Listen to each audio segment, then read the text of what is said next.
Hi all. അപ്പോൾ MTSക്ക് fractions ഉള്ള chapter വരാൻ പറ്റിയ കുറച്ച് ക്വസ്റ്റ്യൻസ് നമ്മൾ ഇന്ന് നോക്കാം. ഓക്കെ, ഫസ്റ്റ് ക്വസ്റ്റ്യൻ നോക്കാം.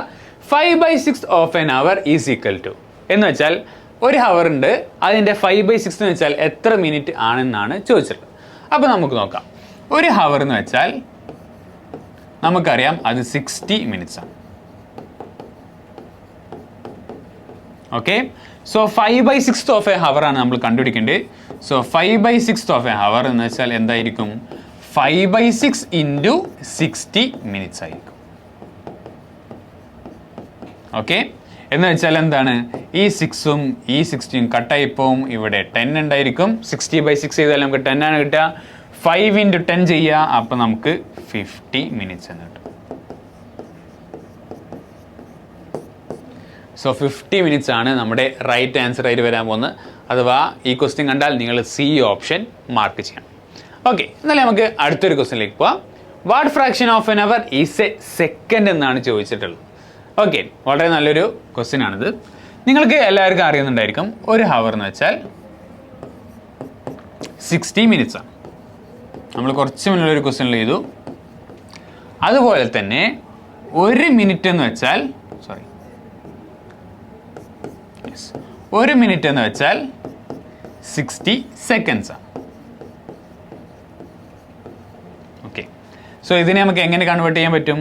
1 ഹവർ ഈസ് ഈക്വൽ ടു 60 മിനിറ്റ്സിന് പകരം അതിനെ സെക്കൻഡ്സിലേക്ക് മാറ്റുക. ഒരു മിനിറ്റ് എന്ന് വെച്ചാൽ 60 സെക്കൻഡ്സ് ആണ്. സോ 60 ഇൻറ്റു 60 സെക്കൻഡ്സ് ആണ്. അതായത് 60 ഇൻറ്റു 60 നിങ്ങൾക്കറിയാം, അത് 3600 സെക്കൻഡ്സ് ആണ്. സോ 1 അവർ എന്ന് വെച്ചാൽ 3600 സെക്കൻഡ്സ് ആണ്. അങ്ങനെയാണെങ്കിൽ നമുക്ക് എന്ത് പറയാൻ പറ്റും? 1 സെക്കൻഡ് ഈസ് ഈക്വൽ ടു ഈ 3600 ഇങ്ങോട്ട് വരും. അപ്പോൾ 1/, ആകും. സോ 1/3600 ഹവർ എന്ന് പറയാൻ പറ്റും. എന്ന് വെച്ചാൽ എന്താ ചോദിച്ചിട്ടുള്ളത്? What fraction of an hour is A second എന്നാണ് ചോദിച്ചിട്ടുള്ളത്. സോ നമുക്കറിയാം ഒരു ഹവറിൻ്റെ 1/3600th ഫ്രാക്ഷൻ ആണ് ഒരു സെക്കൻഡ് എന്ന് പറയാൻ പറ്റും. സോ ഇതിൻ്റെ ആൻസർ വരാൻ പോകുന്നത് D ഓപ്ഷൻ ആയിരിക്കും. വളരെ സിമ്പിൾ ആയിട്ടുള്ള ഒരു ക്വസ്റ്റ്യൻ. എന്നാലും നമുക്ക് അടുത്തൊരു ക്വസ്റ്റ്യനിലേക്ക് പോകാം.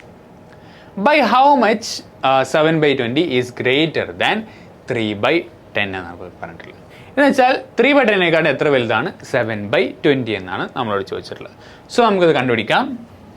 എന്ന് വെച്ചാൽ 3/10 കൂടെ എന്തോ ഒരു വാല്യൂ ആഡ് ചെയ്താൽ നമുക്ക് 7/20 കിട്ടും. 7/20 കിട്ടും എന്നാണ് പറഞ്ഞിട്ടുള്ളത്. അങ്ങനെയാണെങ്കിൽ ആ എക്സിൻ്റെ വാല്യൂ മാത്രം നമ്മൾ കണ്ടുപിടിച്ചാൽ മതി.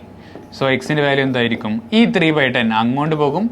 7/20 അതുപോലെ ഉണ്ട്. ഈ 3/10 അങ്ങോട്ട് പോയാൽ -3/10 ആയി മാറും. ഇനി നമുക്ക് ഇതിനെ എങ്ങനെ ആഡ് ചെയ്യുക? രണ്ടിൻ്റെയും ഡിനോമിനേറ്റർ സെയിം ആക്കിയാൽ മതി. ഈ 10 നമ്മൾ 20 ആക്കുക. 20 ആക്കാൻ എന്ത് ചെയ്താൽ മതി? നമ്മൾ ഇൻറ്റു 2 ചെയ്യാം. So 7/20 -3 × 2 divide by 10 × 2. സോ ഞാൻ മേലെ എന്തായാലും 2 കൊണ്ട് അങ്ങ് മൾട്ടിപ്ലൈ ചെയ്തു. അപ്പോൾ ഇതെന്തായി? 7/20 -3 × 2 6 ആണ്. 10 × 2 20 ആണ്. സോ നമുക്ക് എന്ത് കിട്ടി? X is equal to 7 - 6 divide by 20 എന്ന് കിട്ടി. അതായത് 1/20. സോ 1/20 ആണ് ഈ ക്വസ്റ്റ്യൻ ആൻസർ വരിക. MTSക്ക് നിങ്ങൾ ഇതുപോലത്തെ ക്വസ്റ്റ്യൻ കാണുകയാണെങ്കിൽ നേരെ B മാർക്ക് ചെയ്യുക. എന്നിട്ട് അടുത്ത ക്വസ്റ്റ്യനിലേക്ക് പോകുക. Which of the following is not equivalent to 13/20 എന്നാണ് പറഞ്ഞിട്ടുള്ളത്. ഓക്കെ, ഇതിലേതോ ഒരു ഓപ്ഷൻ 13/20ക്ക് ഈക്വലൻ്റ് അല്ല. Okay, so 13/20. അപ്പോൾ നിങ്ങൾക്ക് ഇത് എങ്ങനെ ചെയ്യേണ്ടതെന്ന് അറിയാം. ഇതിൻ്റെ ഡിനോമിനേറ്റേഴ്സിന് നിങ്ങൾ ഓരോ നമ്പേഴ്സ് വെച്ച് മൾട്ടിപ്ലൈ ചെയ്യുക. അതേ നമ്പർ വെച്ച് കണ്ട് അതിൻ്റെ ന്യൂമറേറ്ററിനെ മൾട്ടിപ്ലൈ ചെയ്യുക. അങ്ങനെ മൾട്ടിപ്ലൈ ചെയ്താൽ ഇതിൽ ഏതോ ഒരു ഓപ്ഷൻ കറക്റ്റ് അല്ലാതെ വരും. ആ കറക്റ്റ് അല്ലാതെ വരുന്ന വാല്യൂ ഏതാണെന്ന് നിങ്ങൾ എല്ലാവരും ഒന്ന് കമൻറ്റ് ചെയ്യാം. ഓക്കെ, യെസ്, കറക്റ്റ് ആൻസർ പറയുന്ന ആൾക്ക് ഞങ്ങളൊരു ലൈക്ക് ബട്ടൺ തരുന്നതായിരിക്കും.